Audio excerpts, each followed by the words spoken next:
qu'est-ce qui est poésie et qu'est-ce qui n'est pas poésie? J'ai envie de dire, qui suis-je pour définir ou figer la poésie dans un objet, dans une chose, dans un instant, dans un mouvement en fait. Non, je pense que la poésie, on peut l'embrasser partout, dans le roman, on peut l'embrasser dans le théâtre, on peut l'embrasser dans tout ce qui peut toucher, ou des fois même pas du tout, à la littérature.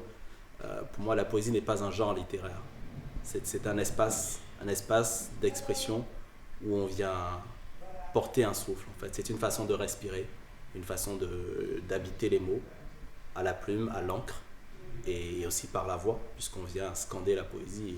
Et j'aime l'idée que oui, la poésie se scande et surtout elle se partage plus que jamais.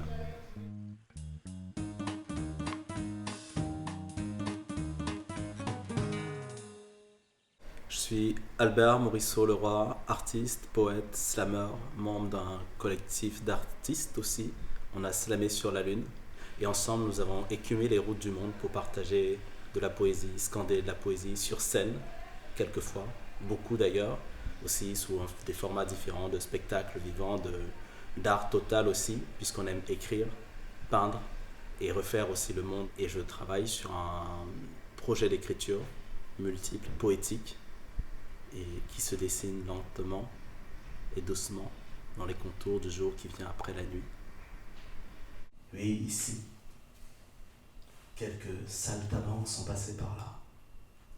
Ils ont brisé les portes, brisé les chaînes pour envahir l'espace et je ne pouvais rêver de plus belle beauté que de me dire que, un jour, d'autres êtres humains viendront ici pour célébrer le poème que quelquefois, autrefois, je chassais sur le bout de l'île.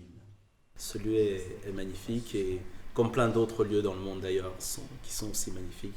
Mais celui-ci effectivement a la particularité d'être pleinement poétique, pas juste être une maison de la poésie, mais d'être pleinement poétique, c'est-à-dire que la poésie habite le lieu dans tous les sens du terme, sur les murs, en traversant dans les couloirs, on tombe, qu'on le veuille ou pas, sur une phrase, sur une ligne, quelques mots qui vous emportent et qui vous invitent à aller ailleurs. Et finalement, c'est ça aussi, en fait, insérer la poésie dans le quotidien, c'est qu'on ne soit pas devant le spectacle poétique forcément, mais qu'on soit aussi devant la poésie vivante, vibrante, qui vient s'installer naturellement, comme peuvent pousser des herbes sauvages dans une cour de récréation. Et oui, ce lieu porte ce rythme-là, porte ce souffle-là à travers les hommes et femmes qui le tiennent debout, mais aussi dans ses murs, tout simplement. Et ça, c'est beau. La poésie est venue à moi, je dirais d'abord par des mots, des livres, l'envie de lire, parce que je mangeais beaucoup de livres, justement, beaucoup plus jeune. J'étais un peu un boulimique du livre, et un peu plus tard, elle est revenue, en fait, de façon urgente, avec l'envie vraiment de, de délier quelques nœuds que je rencontrais en fait dans le monde, dans la cité dans laquelle nous vivons en fait, tout simplement. Et je sentais une urgence qui ne pouvait passer que par la poésie pour être dénoncée, pour être dite, pour être criée, pour en parler tout simplement. Et je trouve que la poésie est une belle façon de parler des choses, parce qu'il n'y a pas de langue, il n'y a pas de frontières. J'ai vu des hommes et des femmes en mer. J'ai vu des hommes et des femmes prendre la mer. Et eux n'ont eu droit qu'à entendre le chant des baleines. J'ai la vie vagabonde. Je suis une âme errante sur la douceur du grand bleu. La solitude qui m'habite, si proche du but, n'a plus peur. La mort a froid à nos espoirs, elle prendra la fuite. C'est nous, bad people. Je me laisse porter par les mots, un point c'est tout. Et j'aime écrire les soirs de pleine lune, mais ça c'est parce qu'on a un collectif lunaire, mais je me laisse porter par les mots, par le souffle qui est en moi et parce que j'ai envie de manifester en fait au monde. Parce que finalement c'est aussi être ça, écrire de la poésie, c'est se manifester au monde, c'est marquer sa présence au monde. S'il y avait une idée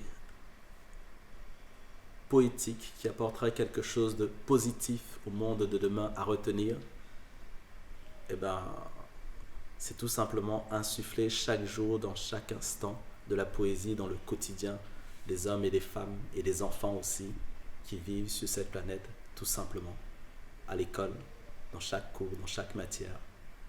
Des séances de repos poétique sur les lieux de travail, tout simplement. Des séances de respiration culturelle aussi. Des maisons de poésie partout, en fait. J'ai même envie de dire des maisons de repos poétique. Voilà. Écrire encore et toujours, écrire de la poésie comme d'autres plantent les arbres juste pour ne pas vivre inutile. Oui. Écrire encore et toujours, écrire de la poésie comme d'autres plantent les arbres juste pour ne pas vivre inutile. Écrire mes peines, mes joies, les tiennes et les siennes, écrire juste ce que je vois pour qu'on me et les comprenne. Écrire à mes îles, l'Afrique, mon Afrique comme Morisseau, Césaire ou Senghor, écrire pour tous ces hommes perdus dans ce nord.